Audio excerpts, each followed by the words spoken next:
आज आप यहाँ पर हैं, आपकी विजडम शेयर करने के लिए आपसे रिक्वेस्ट कर रहे हैं। आज का सर जो टॉपिक हम जो ज्वलंत है आज के माहौल को देखते हुए, हेल्थ से रिलेटेड इश्यूज रहते हैं और बीमार कोई नहीं होना चाहता, पर बीमार सभी हो जाते हैं। तो क्या चीज है कि प्रिवेंट किया जाए, और अगर कुछ प्रॉब्लम हो जाए तो कैसे उसको, उसके इफेक्ट को कम किया जाए, जल्दी से जल्दी उससे छुटकारा पाया जाए। और मेरा आपसे निवेदन सर, आप गाइड करें सर। नमस्कार जी। हेल्थ बड़ा इंटरेस्टिंग टॉपिक है। हेल्थ की इंपॉर्टेंस आदमी तभी समझता है जब वो हाथ से फिसल जाती है। अक्सर जब तक वो है we take it for granted. कुछ इनेट हेल्थ है। हमारे वेदास में कहते हैं कि जो अंदर की ज्योति है वो बाहर के शरीर को बांध के रखती है। The allopathic medicine would say the vigor of life, the youthfulness of life that keeps बाहर की बॉडी को, it keeps going along with it. जब हम बुजुर्ग हो जाते हैं, बड़े सारे ऐसे लोग होते हैं, खास बीमारी नहीं होती, लेकिन जो अंदर की ज्योति होती है वो मध्यम हो जाती है और आदमी धीरे धीरे शरीर का त्याग कर देता है। On the allopathic side, we call it the loss of vitality, which is because of the change of the hormones. हम इन्हें हार्मोन्स कहें, हम न्यूरल हार्मोन्स कहें, हम इन्हें कोई ऐसा तत्व कहें जो हमें अच्छा रखता है, हमारे शरीर को अच्छा रखता है, लाइक ए यूथफुल बॉडी। वो न्यूरल हार्मोन्स हैं, वो बड़े किस्म के द्रव कहे गए हैं हमारे वेदास के अंदर उनको। सब किसी भी एंगल से देखें, बहरहाल एक बाहर का शरीर है और एक अंदर की आत्मा है। द वाइब्रेशंस ऑफ, देखो जो पूरा यूनिवर्स है ना, it's been created by a vibration. Vibration है तो साउंड है। इसलिए मैं देख रहा था जो मेडिटेशन के अंदर साउंड की कितनी इंपॉर्टेंस है। तो ये जो वाइब्रेशंस हैं हमारी, ये फिजिकल बॉडी को अपनी इंटरनल बॉडी के साथ में इंटैक्ट रखते हैं। So therefore it is important that you vibrate in sync with your internal vibration. When you do such an activity जो आपको in sync कर देती है, that is yoga. Yoga is nothing but a union with the higher self. अब इसको आप चक्रास के नजरिए से देख सकते हैं, बड़ी सारी चीजें, will come to that.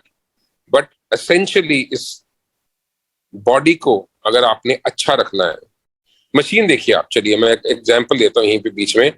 Machine अच्छी कब चलती है? जब उनके पुर्जों में फ्रिक्शन नहीं होती, राइट? सो अगर आपने बॉडी को हेल्दी रखना है तो there should be no friction between your internal self, your internal vibration and the vibrations of this external body. If they are in sync, you are in a perfect state of health. Ageing जो है एक wear and tear process है। जब आप in sync रहोगे तो wear and tear कहां से होगी? When there is a frictionless progress, there is no wear and tear. तो इसलिए इस बॉडी को अगर आपने अच्छा रखना है तो there are couple of things जो मैं फिजिकल लेवल पे भी बता सकता हूं आपको, और इमोशनल लेवल पे and at a higher conscious level आपने क्या करना है इस बॉडी को हेल्दी रखने के लिए। बिकॉज आप देखोगे अगर शरीर हेल्दी नहीं है तो जो हम ध्यान इस शरीर के माध्यम से करते हैं उसमें भी बाधा आ जाती है, कुछ ना कुछ बाधा आई जाती है। तो शरीर को अच्छा रखना खाली संसार के कामों के लिए नहीं है, इसलिए है कि the purpose of the ultimate purpose of life is to be in union with the creator. उसका कोई भी जरिया हो, but that is the ultimate goal of life, human life. तो इसलिए इस शरीर को अच्छा रखने के लिए शुरू से जो है योग दिया गया। फॉर्चुनेटली और अनफॉर्चुनेटली लास्ट 300 साल के अंदर अंग्रेजों ने हमारा जो फैब्रिक था उसको ही डिस्ट्रॉय कर दिया। तो हमारा एक एलोपैथी हमारी डोमिनेंट काइंड ऑफ साइंस बन गई हेल्थ को अच्छा रखने के लिए, जिसमें प्रिवेंशन के लिए 200 साल तक कुछ नहीं किया, जीरो। वो सिर्फ इसलिए थी क्विक फिक्स। मैं ये नहीं कहता एलोपैथी की इंपॉर्टेंस नहीं है, I am myself an allopathic doctor, I am practising surgical oncologist, लेकिन allopathy basically is a science of fixing what has gone wrong in your life. The emphasis is not on कि गड़बड़ हुई ना। Allopathy के अंदर blood pressure को हम essential hypertension कहते हैं, मतलब एक ऐसी दिक्कत है जो होनी होनी है। लेकिन अगर हम पुराने जमाने में चले जाएं तो हमारे ऋषि जो थे, जैसे वो जीवन जीते थे, ब्लड प्रेशर होता ही नहीं था। So first thing to stay healthy और एंटी एजिंग इज कि आपकी जो वेसल है, नाड़ियां जिनमें से खून बहता है, उसकी स्टेट ऑफ हेल्थ को अच्छा रखा जाए। अब नाड़ी को अच्छा कैसे रखा जा सकता है? Of course I mention if you are in sync, अगर स्ट्रेस नहीं है सबसे अच्छा। कहना मेरे लिए शायद आसान होगा, कुछ आप लोगों के लिए जीना ऐसे बहुत मुश्किल होगा कि आप स्ट्रेस फ्री लाइफ जी सको, लेकिन जितना भी आप कोशिश कर सको, आपकी मेडिटेशन उसी डायरेक्शन में नेचुरली एक कदम तो जरूर है ना। इसके अलावा अगर हम फिजिकल लेवल पे आ जाते हैं, आप क्या कर सकते हैं? फिजिकल लेवल के अंदर आपके जो बॉडी है उसका पीएच अच्छा रखना है आपने बेसिकली, राइट। हम बड़े सारे एसिडिक फूड्स लेते हैं, एल्कलाइन फूड्स होते हैं, कुछ एल्कलाइन चीजें नेचर के अंदर। आप अगर जहां तक हम सारा एसिडिक फूड लेते हैं, कुछ एल्कलाइन चीजें भी तो लोग इस पीएच को मेंटेन करने के लिए। सो कुछ हमारी चीजें हैं, जैसे एक हार श्रृंगार का एक पेड़ है, पारिजात भी कहते हैं। अब उसको कहा गया है कि अगर आपने यंग रहना है, तो एक वरदान था विष्णु जी का पार्वती को कि अगर आप ये पेड़ जो है स्वर्ग से, कहते हैं हिंदुस्तान में आया है, that's the mythology behind it. खैर बहरहाल वो एक अलग हिस्सा है, बट क्वेश्चन इज दैट हार श्रृंगार एक ऐसा पौधा है जो आपके लिए एंटी एजिंग है, आपको एल्कलाइन बॉडी को कर देता है। जगह जगह पे मिलता है। आप हार श्रृंगार के 8 पत्ते लीजिए, उनको 2 कप पानी में बॉईल कीजिए, और जब वो पानी 1 कप रह जाए उसको खाली पेट सुबह पी लें आप। It's like a green tea, almost tasteless to mildly bitter. आप उसको पी लीजिए। ये इकलौती एक ऐसी चीज है जो आपके बॉडी में से एक्सेस फैट निकाल देगी। आपका लिवर, फैटी लिवर, आजकल हर दूसरे आदमी को एक फैटी लिवर हो रहा है। लिवर क्या है? लिवर हमारी मेटाबॉलिक फैक्ट्री है, और हमने मेटाबॉलिक फैक्ट्री को फैट से चोक कर दिया है। तो उसके लिए अगर आप हार श्रृंगार का पौधा लेते हैं, आपका फैटी लिवर ठीक हो जाता है, आपकी मेटाबॉलिक फैक्ट्री ठीक हो जाती है, बड़े सारे छोटे मोटे सिस्ट, बोनी पेन्स, जॉइंट पेन्स सब खत्म हो जाती है। मेरे पास ऐसे पेशेंट्स हैं जो joint replacement, knee joint replacement के लिए तैयार थे, और सिर्फ हार श्रृंगार और कुछ चीजों को चेंज करके आज वो नॉर्मल तरीके से चल फिर लेते हैं। I have a series of more than 1,000 patients of spine issues treated on हार श्रृंगार। मेरे पास उनके इनिशियल डेज में, आज से 15-20 साल पहले, जब किसी योगी ने मुझे सजेस्ट किया था पहली बार, तो हमने ट्रायल जब रन किए, we used to do MRI patients के ऊपर, हार श्रृंगार का कोर्स लेके 3 महीने का दोबारा MRI करनी, एंड वी वर सरप्राइज कि जो डिस्क खराब हो जाती है स्पाइन में, वो वापस ठीक होनी शुरू हो जाती थी, इंप्रिंजमेंट खत्म हो जाती थी। हमारी एलोपैथी के पास कुछ नहीं है जो डिस्क को ठीक कर सकता है, सिवाय इसके कि हम ऑपरेशन करके उस डिस्क को निकाल दें। सो इसलिए हार श्रृंगार is very very important thing, पहली चीज। दूसरी चीज है कॉपर, जो मैं उन चीजों पर स्ट्रेस कर रहा हूं जो हमारे कल्चर का हिस्सा थी लेकिन पिछले कुछ सालों में खत्म होती जा रही है। कॉपर, कॉपर सिर्फ एक प्लांट में होता है, जिसको हम छोड़ दें वो सबके लिए लेना संभव ही नहीं है। उसके अलावा किसी डाइट के अंदर कॉपर नहीं है। कॉपर आपकी वेसल्स को यंग रखने के लिए, प्लायबल रखने के लिए सबसे इंपॉर्टेंट है, आपको फ्लेक्सिबिलिटी के लिए सबसे इंपॉर्टेंट है। फीमेल्स के अंदर गायनिकोलॉजिकल इन्फेक्शंस ना हो, उसको बचाने के लिए कॉपर सबसे इंपॉर्टेंट है। तो हमारे अंदर एक प्रथा होती थी पहले जमाने में, आप तांबे के बर्तन में पानी रख देते थे पूरी रात, और उस पानी को सुबह उठ के पी लेते थे। ये करने से एक, आपकी इम्यूनिटी अच्छी हो जाएगी, 2, आपकी वेसल लाइफ जो है बढ़ जाएगी, यंग हो जाएगी, ब्लड प्रेशर नहीं होगा आपको। आप दे सकते हैं जिन लोगों को ब्लड प्रेशर है, 3 महीने तक 1.5 लीटर पानी सुबह तांबे के बर्तन में जो पूरी रात रखा हुआ है, उसको सुबह उठते सार पी लें। अगर आपकी ब्लड प्रेशर की डोज हाफ या 1/4 में रहेगी तो मुझे पकड़ लें। I have thousands of patients जिनकी ब्लड प्रेशर की डोज हाफ रह गई है, purely on copper therapy, hydrotherapy with copper. So ऐसी कुछ चीजें जो हमारी कल्चर में थी। हमारा खाना हमेशा कॉपर के यूटेंसिल्स में बनाते थे, या फिर हम बनाते थे पंचधातु के अंदर। All these micronutrients are extremely important for the state of health. हमने क्या किया? हमने आरओ का पानी लेना शुरू कर दिया। आरओ का पानी मतलब फोका पानी। लोग अक्सर कहते थे अमृतसर का पानी बहुत अच्छा है, कुछ भी खाओ हजम हो जाता है, गुरु की नगरी है, पानी में कुछ है, ठीक है। आरओ ने सारा पानी, अमृतसर के अंदर भी आरओ लगा के उन्होंने अपना पानी फोका कर दिया। आरओ वहीं लगना चाहिए जहां आपका टीडीएस, सस्पेंडेड पार्टिकल्स जो होते हैं, जो हम टीडीएस के हिसाब से मेजर करते हैं पानी के अंदर, टीडीएस आपका 350, 400, 500 इससे ऊपर,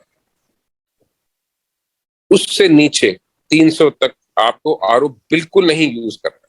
कभी कभी हम कहते हैं 400 तक भी ना करें आप यूज। आरओ आपके पानी को फोका बना देता है। फिर आप उन माइक्रो न्यूट्रिएंट्स की डेफिशिएंसी को पूरा करने के लिए, रोज मिनरल की को पूरा करने के लिए विटामिन की गोलियां खाते हैं, जो एक सिंथेटिक केमिकल तरीके से बनाई जाती है। Idea is to stay close to nature, live with nature. खाना पीना के अंदर एक केमिकल्स जो है हमारे खाने में बहुत चले गए, एक्सेसिवली चले गए। सो पानी अगर मैं कंप्लीट कर लूं तो giving your direct answer, go for just a filtered potable water, which would mean simple AquaGuard or some kind of जिसमें मेम्ब्रेन फिल्टर्स हैं, सिर्फ आपके इकोलाई कंटेंट को कम करने के लिए, ना कि उसका मिनरल कंटेंट को उड़ाने के लिए, right? So that is the kind of water that you looking in. अगर आप आपके घर जो आरओ बेचने आता है उसको बोल दो WHO की रिकमेंडेशंस दिखा दे मिनरल कंटेंट की पानी में क्या होनी चाहिए, और मेरी रिपोर्ट के साथ मैच कर दो, भाग जाएगा, दोबारा आएगा नहीं आपके पास। सो एक तो हमने अपना शरीर खराब कर दिया पानी। पानी remember is 60 to 70% of A water, body content is water. तो हमने उसको निग्लेक्ट नहीं करना। नेक्स्ट थिंग, हमारा शरीर जो है ना मिट्टी का बना है और एक दिन मिट्टी हो जाना है, ऐसे हम हमेशा कहते थे। तो मिट्टी से जुड़ा रहना बहुत जरूरी है। नंगे पैर कभी कभी गार्डन में चलना चाहिए, मिट्टी से जुड़ना चाहिए, मिट्टी को छूना चाहिए। पुराने जमाने में कहा करते थे, मैं छोटा सा था, मेरे ग्रैंडफादर कहा करते, मिट्टी में जो बच्चे खेलेंगे ना ये हमेशा तंदुरुस्त रहेंगे। और फिर हमने वर्म्स पढ़े। मैं जब छोटा सा लड़का था, 9वीं 10वीं का लड़का था, जो सोचता था, शायद दादू को पता नहीं था, ये वर्म्स हो जाते हैं मिट्टी के अंदर से। हमने डीवर्मिंग पढ़ी अपनी साइंस के अंदर, बड़ा कुछ पढ़ा। आज फिर घूम के विजडम के साथ में आपको कह सकता हूं कि मिट्टी से जुड़ना है। वर्म्स होने चाहिए, सब बच्चों को होने चाहिए। जिनको वर्म्स नहीं होते उनको हे फीवर, एलर्जीज भरपूर होते हैं। As a doctor, I know that one stage of the formation of a worm happens in the lung. Okay, and there's a condition called Lafleur syndrome, where because of that there is certain kind of allergy that happens, और फिर वो stage निकल जाती है। एक बार अगर आपको worms हो गए हैं तो आपको एलर्जीज नहीं होंगी उतनी। खुदा ने कोई भी चीज बेवजह नहीं बनाई। आप ये मान के चलिए, God is your best friend, he is your creator. उसने आपके आसपास अगर वर्म्स बनाए हैं, बैक्टीरिया बनाए हैं, तो आपके अच्छे के लिए बनाए हैं। You can't think of surviving without bacteria. आजकल मैं देखता हूँ यंग मदर्स हैं, उनका बस चले तो वो ना स्टेरिलियम, जिस केमिकल डिसइंफेक्टेंट, उसका पोछा लगा के बच्चे को जमीन पे छोड़ती है। Sanitisers have changed the way we live.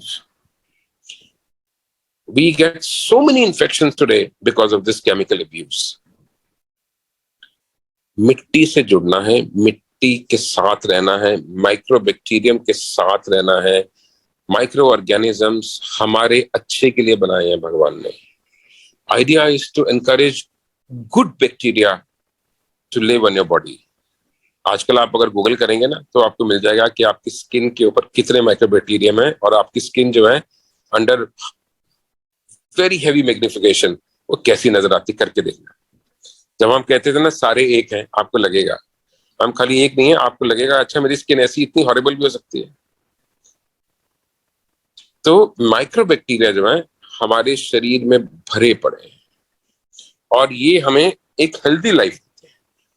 पुराने जमाने के अंदर जब आपको पेट खराब हो जाता है, डेली बेली, ट्रैवलर्स आते थे, उनको डेली बेली हो जाती थी, तो क्या करते थे आप? उनको नॉर्फ्लॉक्स TZ, सिप्लॉक्स TZ, सबको पता है, घर घर में पता है।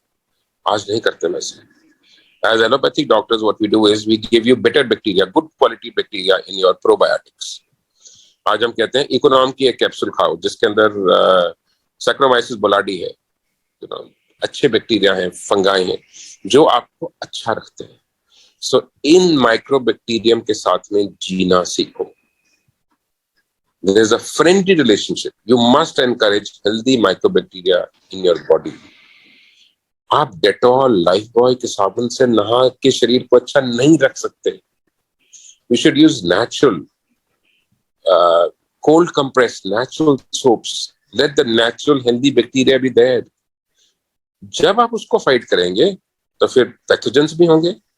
I get so many patients आज के टाइम के अंदर तो डेटॉल से नहाते रहते हैं और उसके बाद जो है स्किन खराब हो जाती है उनकी बैक्टीरिया से। सिर्फ हम उनका सोप चेंज करते हैं, ऑयल्स लगाते हैं और skin is back to normal. So try and live close to nature in whatever you do. Bacteria बहुत इंपॉर्टेंट है, उनके साथ जियो। हम अचार डालते थे, हम बड़े सारे मशरूम टीज हैं, ये सब आपको यही बताती हैं कि बैक्टीरिया के साथ जियो। वो जो बासी, वो जो खमीरी रोटी है, जो आखिरी रोटी घर में औरत खाती थी, वो सबसे हेल्दी रोटी होती है। That is one. I wish our farming can change. I wish things can get organic. I wish the chemicals can go out of our food, our poultry, out of everything. गाय, अगर देसी गाय का दूध हो तो अमृत की तरह है, स्पेशली फ्रीलांस हो, है ना। अब ये सारी चीजें वेस्ट सीख गया है। आप जो लोग बाहर ट्रेवल करते हैं, आप सुपरमार्केट्स में जाएंगे, आप शॉपिंग के लिए जाएंगे, सो organic freelance eggs would be 3 times the price. Your milk from freelance जो काउज हैं और देसी हैं और फीड करती है, उनका चारा ऐसा नहीं आता जो हमें मिलता है केमिकल्स के साथ में, नहीं, जंगल में फीड करती हैं। उन काउ का जो दूध है वो तो अमृत की तरह है, उसमें इतनी मेडिसिनल क्वालिटीज है कि आप सोच नहीं सकते। सो अपनी अपनी क्षमता में जैसे जैसे कर सको, जितना नेचर के नजदीक जा सको, the healthy you will be. और सबसे important, the centre of universe, जिससे कहते हैं हम सबको शक्ति मिलती है, वो है सूर्य भगवान, सूर्य देवता। और हमारे शरीर में एक तत्व जो उनका प्रतीक है वो है vitamin D3। You have to keep your vitamin D3 normal. उसके लिए आपने समझना है, वो जो अंग्रेज बिकनी डाल के बीच पे पड़े रहते हैं वो बेवकूफ नहीं, वो विटामिन D लेते हैं, भरपूर विटामिन D लेते हैं वहां से। हमारे कल्चर में भी ऐसे था, पतली सी एक मलमल की साड़ी डाल लपेट के शरीर के ऊपर, लेडीज जो है घर के सेंटर के बीच में किचन एक्टिविटीज सारा दिन करती रहती थी, धूप के नीचे बैठ के। वहीं चीजें सूख रही हैं, वहीं अचार बन रहे हैं, वहीं खाना बन रहा है, और बहुत धूप, भरपूर धूप ले जाते थे उस मलमल की धोती के साथ में और कुछ न डाल के। हम लोग जो बाहर भी निकलते हैं with 90% to 95% of our body covered, फिर कहते हैं जी हम तो धूप में बहुत निकलते हैं, हमारा डी कैसे कम हो सकता है? Because your body is not exposed. और डी के लिए दूसरी चीज याद रखनी है कि depends on the colour of the skin. A white man जो है वो 10 या 15 मिनट के अंदर डी बहुत अच्छा बनाना शुरू कर देता है। With an Indian dark skin, average time to start making D is 45 minutes to 1 hour, right? उसके बाद 45 मिनट से 1 घंटा लगेगा डी को पूरा बनने के लिए, बस डी स्लो बनेगा। व्हाइट मैन के अंदर मेलानोसाइट्स कम होते हैं, स्किन जब लाइट होती है वो डी जल्दी बना लेती है। तो अगर गोरा आदमी जो है वो आधा घंटा धूप में रहे और आदमी हमारे जैसा इंडियन स्किन वाला 1.5 घंटा रहेगा धूप के अंदर, तब जाके बराबर होगा विटामिन डी जितना बन रहा है। So vitamin D is extremely extremely important आपको डीजनरेशन से रोकने के लिए, हेल्दी हेल्थ के लिए, स्टोन्स ना होने के लिए, कैंसर ना होने के लिए। I can count hundreds of things where vitamin D is important. तो ये विटामिन डी को नॉर्मल रखना ही रखना है। अगर आप लाइफस्टाइल नहीं चेंज कर सकते, आप धूप नहीं ले सकते, आपको कल्चर इनहिबिशंस हैं to expose the body and be in the sun for some time, then pop in a pill, pop in D, but keep your D normal. सबसे इंपॉर्टेंट हेल्थ के लिए, एंटी एजिंग के लिए, D is to keep it, you have to keep it normal. Natural of course the best way, नहीं तो chemical लेके, synthetic vitamin D लेके, right, but you must keep it normal. तो ऐसे बहुत सारी चीजें जो हम रोजमर्रा की जिंदगी में आज हम इग्नोर कर दिए। और एक मैं चीज हमेशा कहता हूं कि इंसान को ना एक जनरलाइजेशन तो मैंने दे दी, इसके अलावा आपको क्या खाना चाहिए, नहीं खाना चाहिए, वो आपका शरीर आपको हमेशा बताता है।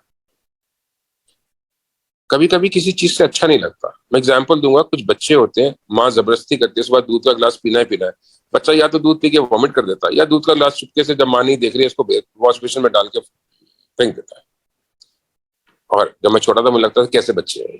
आज as a doctor I understand and I test them, 90% of such kids have milk allergy. वो कहते थे हमें दूध अच्छा नहीं लगता, वॉमिटिंग आती है, दिन अच्छा नहीं, लेकिन मम्मा ने जबरदस्ती पिलाई देना है सुबह। और वो बच्चे हैं जो बीमार बच्चे रहते हैं। सो आपका शरीर हमेशा बता देता है आपको शरीर को क्या चाहिए, क्या अच्छा है, क्या बुरा। Please keep that sensitivity alive. I can be very rude and sometimes I love to do that. मैं कहूँगा इंसान इस चीज के अंदर ना कुत्ते से भी बदतर हो गया। कुत्ते को खाना डालोगे वो सूंघेगा, अगर उसे नहीं पसंद आया ना, आप लाख जोर लगा लो, भूखा हो 2 दिन का, वो खाना नहीं खाएगा। हम लोग कभी कभी शादियों में जाते हैं, पता होता खाना अच्छा नहीं है, स्मेल आ रही है, मास्क किया गया, लेकिन जानवरों की तरह खाते हैं खाना। So sensitivity, you must keep a sensitivity alive. कोई चीज आपको लगती है ना अच्छी नहीं लग रही मेरे शरीर को, देखो हर एक आदमी अलग है, जब आपका स्वभाव अलग है तो आपके खाने की रिक्वायरमेंट अलग है। और कोई दो आदमी का जब स्वभाव एक जैसा नहीं है, उसे खाने की रिक्वायरमेंट एक जैसा नहीं है। आपका शरीर बताएगा मुझे क्या खाना चाहिए, मुझे क्या नहीं खाना चाहिए। Please keep that sensitivity alive. खाना हमने खाना है जिंदा रहने के लिए, हम जिंदा नहीं रहते खाना खाने के लिए। तो खाना खाएंगे जो हमारा विजडम कहेगा, which have come down from centuries of experimentation, not following just the allopathic medicine which is very poor in this field। अंग्रेजों ने और हम जब मेडिकल स्टूडेंट्स से हमें सिखाया गया था gastric empty time is 2 hour, हर 2 घंटे में खाओ। मेरे ख्याल इससे ज्यादा ब्लंडर मॉडर्न साइंस नहीं कर सकती। कोई भी कल्चर था उसमें 2 वक्त का खाना था, सूर्योदय सूर्यास्त पे खाओ, 2 cooked meals a day, and then we would not eat anything. हम व्रत रखते थे, एकादशी का व्रत रखते थे, हर 10-11 दिन के बाद शरीर डिटॉक्स हो जाता था। देखो आपकी मशीनरी को भी तो रेस्ट चाहिए एक दिन का, कोई भी मशीनरी है। अब फैक्ट्री जो है 24/7 नहीं चला सकते। सेम वे हमारा जो ये डाइजेस्टिव सिस्टम है, ये भी तो एक फैक्ट्री है ना, इसको भी कहीं ना कहीं रेस्ट चाहिए। ये हमारा कल्चर बड़ी अच्छी तरह से जानता था। हर एकादशी 10-11 दिन में आ जाती थी, हम फास्ट करते थे इसके अंदर। एंटी एजिंग के लिए जापानीज ने अब इंटरमिटेंट फास्टिंग को वर्ल्ड में पॉपुलर कर दिया है। ये तो हिंदुस्तान का कंसेप्ट है कि आपने जो खाना है, cooked meal, 2 cooked meals 8 to 9 hours apart, उसके बाद 16 घंटे के लिए मुंह बंद। अगर कुछ खाते हो उस दरमियान भी तो could be bit of fruits and preferably nothing. जो भी खाना है वो 8-9 घंटे में आपने पैक कर लेना है।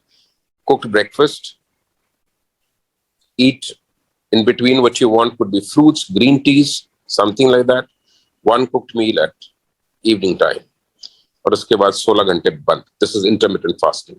और आज साइंस इसको एक्नॉलेज करती है कि एंटी एजिंग के लिए, तंदुरुस्त रहने के लिए इससे बड़ी और कोई नियामत ही नहीं है। लोग आके पूछते हैं कि कभी कभी आप इतनी हेल्दी हो, आप क्या खाते हो? तो मेरा जवाब होता है कि मैं कुछ नहीं खाता। कभी कभी इस मुंह को बंद रखना जरूरी है तंदुरुस्त रहने के लिए, दैट इज वन। और जो स्पिरिचुअल प्रैक्टिसेस हैं जो आप कर रहे हैं, दे आर टॉप मोस्ट। अगर हम ह्यूमन बॉडी को देखते हैं तो one way is this physical thing जिस पे मैंने इतनी देर बात की है, बट इसके अलावा there are certain very subtle energy centres जिनको हम चक्रास कह सकते हैं, हम 72,000 नाड़ियां कह सकते हैं, हम एलोपैथी में ऑटोनॉमिक नर्वस सिस्टम कहते हैं उसको। These are other ways of keeping your body healthy. These are the energy power packed centers of your body. अगर बीमारी होती है अब जल्दी आपने ठीक होना, तो हम कहते हैं आपका एटीट्यूड बहुत इंपॉर्टेंट है बीमारी के प्रति ठीक होने के लिए। कभी कभी मैं देखता हूँ मेरे पास स्टेज 4 के कैंसर के पेशेंट आते हैं जो लगता है शायद ये बचेंगे नहीं, लेकिन अपनी विल और ग्रिट से वो उसको हरा देते हैं स्टेज 4 के अंदर। वो लोग हमारे जैसे ही होते हैं, फर्क सिर्फ इतना होता है कि उन्होंने अपने शायद चक्रास को अच्छी तरह अलाइन किया हुआ। एक विल पावर है, प्रिजर्वेशन पावर शायद जो हमारी नाभि चक्र से बहुत अच्छी आती है। रूट चक्र अच्छा होना चाहिए, स्वादिष्ठाना हो सकता है, मणिपुरा चक्र पे काम करो आप। बेसिक रूट चक्र जो हमारे लोअर 3 चक्र हैं, इन पे अलाइनमेंट्स अच्छी हों तो हेल्थ अपने आप मिलती है, because then you are vibrating in sync with the universe. जो मैं कह रहा था, that's the other way of keeping your body healthy and disease free. जैसे हम कहते हैं ना, सोच, गंदी सोच एक विकार है, ऐसे ही इल हेल्थ एक फिजिकल लेवल पे एक विकार है। स्टार्टिंग उसकी सोच से हो जाती है। So to keep your healthy body, it's important that you have a mind which is pure. Everything plays a role in it. Holistic body है, one level of the body उसका दूसरी बॉडी पे असर है। You know, कभी कभी हम, मुझे लगता है कि हमारी स्कूल की शिक्षा के अंदर हमें सिखाते ही नहीं है कि हम कौन है। हमारे यहाँ मुंडूक उपनिषद है। अब मुंडूक उपनिषद के श्लोक ये बताते हैं कि व्हाट लेवल, जो जाग रहा है वो भी मैं नहीं हूं, जो स्वप्न में हूं वो भी मैं नहीं हूं, जो मैं मूल टाइम या कारण के अंदर हूं वो भी मैं नहीं हूं। जहां पे हमारे पास इतनी डीप स्लीप के अंदर है कि हमें ये भी याद नहीं रहता, वो भी शायद मैं नहीं हूं। मैं उससे भी गहरी चीज है, द मी। आप, that's one way of looking at it. वो जो मैं हूं और ये मेरी बाहर की जो बॉडी है, इसका एक वर्किंग मैनुअल होना चाहिए जो हमें सिखाया जाता है। आप कोई गैजेट लेते हैं, नया गैजेट लेते हैं, तो उसका मैनुअल पढ़ते हैं ना, गैजेट कैसे मैं इसको ऑप्टिमली यूटिलाइज कर सकता हूँ। आप नया फोन लेते हैं, उसके सारे देखते हैं, इसको मैं 100% कैसे यूटिलाइज कर सकता हूँ। Whereas we are never taught that in early years कि हमारा ये बॉडी जो है गैजेट है, is the most sophisticated machine। और उस मशीन के अंदर कहीं मैं हूं, ये मशीन मैं नहीं हूं। जब आप ये फर्क समझ जाते हैं और उसको गैजेट की तरह यूज करना चाहते हैं, then that is the way you experience this life। ये आउटवर्ड 5 सेंसेस का क्या पर्पस है और मेरा इनवर्ड रिडायरेक्टेड दी सेंसेस मुझे कहाँ लेके जाती है, that is the way to stay healthy। So